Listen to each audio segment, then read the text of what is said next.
अगर आप रिजर्वेशन की बात करेंगे, देखिए ये जो हिली एरिया है, हमारा पिछड़ा हुआ इलाका है, हमारे पास अभी स्कूल भी नहीं है। हमें रिजर्वेशन की ज़रूरत है क्योंकि हमारे बच्चे कम्पीट नहीं कर सकते हैं डिस्ट्रिक्ट लेवल पे, स्टेट लेवल पे। होना चाहिए रिजर्वेशन, इसमें किसी को एतराज़ करने की ज़रूरत नहीं है।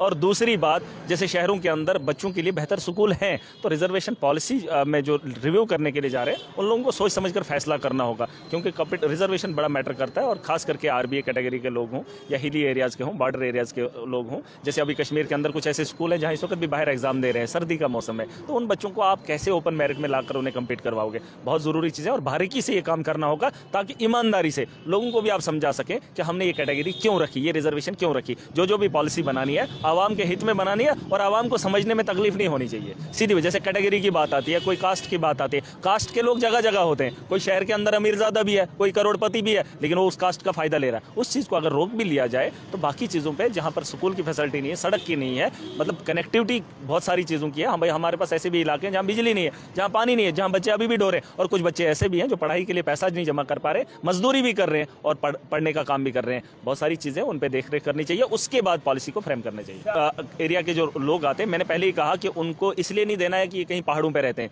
देखिए, अगर हमारा ही वो डिस्ट्रिक्ट डोडा ही मतलब स्टेट का वो जो दिल होता है या वहीं पर ज़्यादा लोग बसते, तो फिर वहाँ पर आरबीआई की जरूरत नहीं है। आरबीआई की जरूरत वहाँ इसलिए है कि इसलिए नहीं कि पहाड़ है, इसलिए है वहाँ स्कूलों की कमी है।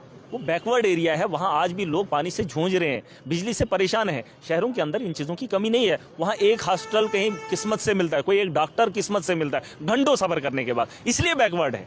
इसलिए नहीं है कि उस ज़मीन पे अगर इन्होंने काम किया होता वो बैकवर्ड नहीं होता। हमें उसकी रिजर्वेशन की ज़रूरत नहीं होती। धर्म एक अलग है, जाति एक अलग है, लेकिन जाति के लोग जो वहाँ पर रह रहे हैं उनको रिजर्वेशन चाहिए। जो शहरों में रह रहे हैं, जो करोड़पति खरबपति है, वो भी रिजर्वेशन का फायदा लेंगे। उन चीज़ों पर बात करनी चाहिए। उनकी फिलहाल तो हम कम्पीट करेंगे तहसील लेवल, डिस्ट्रिक्ट लेवल बाद में देखेंगे। डिस्ट्रिक्ट लेवल पे होनी चाहिए, स्टेट लेवल पे होनी चाहिए, वो एक अलग अलग तरीका होना चाहिए। ये जाहिलों की जमात का सब इंस्पेक्टरी में 18 साल से ऊपर होना चाहिए और होना चाहिए ग्रेजुएट। 18 साल का ग्रेजुएट कहाँ है?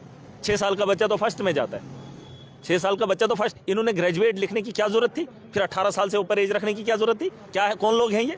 क्या इनको समझ नहीं आ रही है? क्या तो ये लोगों को बेवकूफ समझते हैं या जमीनी हकाइक पे? आप सच बोल के दिखाओ। मैंने कहा जाति के नाम पे जो सर्टिफिकेट दिए जाते हैं, अगर कोई जाति का जम्मू की सिटी में रह रहा है तो उसको उसका बेनिफिट नहीं मिलना चाहिए, ये हक है।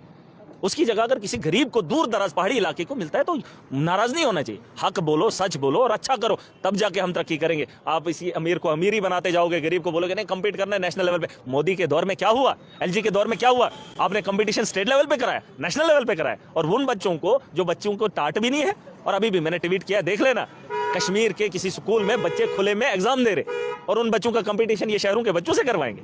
शर्म नहीं आती इन लोगों को? एजुकेशन का हुलिया नहीं सुधारा। हमारे एक स्कूल के अंदर कल की डेट में बकरियां थी, भेड़ बकरियों को उधर स्कूल में रखेंगे तो कंपटीशन में देश को लाएंगे। ये चीज़ें नहीं होंगी, इसमें सुधार होना चाहिए। और जो सुन लीजिए, जो कमेटी के मेंबर हैं उन कमेटी के मेंबरों तक ये बात पहुंचा दो। हक फैसला करना, जायज़ फैसला करना जो आवाम के हित में होगा। मैंने कहा ये जो तरीका है, इस तरीके पे भी ध्यान देना चाहिए। अगर आपने कोई पॉलिसी बना ली, आपका जवाब पुख्ता होना चाहिए और हर आदमी मानना चाहिए। हम तो पूरी ताकत से लड़ेंगे। मैंने तो पहले ही जाते जाते जिस दिन असेंबली में मौका मिला था, हमने कहा था डिस्ट्रिक्ट लेवल पे जो है पोस्टें होनी चाहिए, कंपटीशन वहाँ पे हो सकता है। आप उसको उठा के दिल्ली के या किसी और बाहर के हरियाणा के बच्चे से कंपटीशन करवाएंगे, वो नहीं हो सकता है। देश से कंपटीशन हम लोग अभी करने के अहल नहीं है क्योंकि हमारे स्कूलों का हुलिया अभी वैसा नहीं। कंपटीशन कुश्ती का हो तो मेरे गाँव के बच्चे से अखाड़े में किसी को भी लाओ, खेल का मैदान हो, किसी को भी अखाड़े में लाकर दिखाओ। ग्राउंड भी नहीं है लेकिन फिर भी खेलने का हुनर रखते हैं। लेकिन अगर एजुकेशन की बात आती है, एजुकेशन की फैसिलिटी मेरे इलाके पहाड़ों में नहीं है और उनका रिजर्वेशन से उनसे इख्तियारात वो नहीं छीनने चाहिए। मंत्रालय में कुछ लोग हैं, सरकार में कुछ लोग हैं, हमारी पॉलिसी बनी हुई है, हमारा एक रेजोल्यूशन बना है, पूरी ताकत के साथ जाएंगे, उस पर बहस भी होगी और उस पर मुझे उम्मीद है उसे जो है ठीक किया जाएगा। एजुकेशन और हेल्थ को लेकर जितना हमसे हो सकेगा बेहतर पॉलिसी लाएंगे और मुझे सरकार से पूरी उम्मीद है कि उस पर काम करेंगे। और हम सरकार को नीचा दिखाने के लिए नहीं, सरकार से स्टेट के बेहतरी के लिए चाहेंगे और यहाँ के नौजवानों की बेहतरी के बारे में भी बात होगी। असेंबली का सेशन होगा, बजट का सेशन खुलेगा और बजट पे जिस दिन बहस होगी, मैं जम्मू कश्मीर की आवाम की और नौजवानों की नुमाइंदगी करेगा।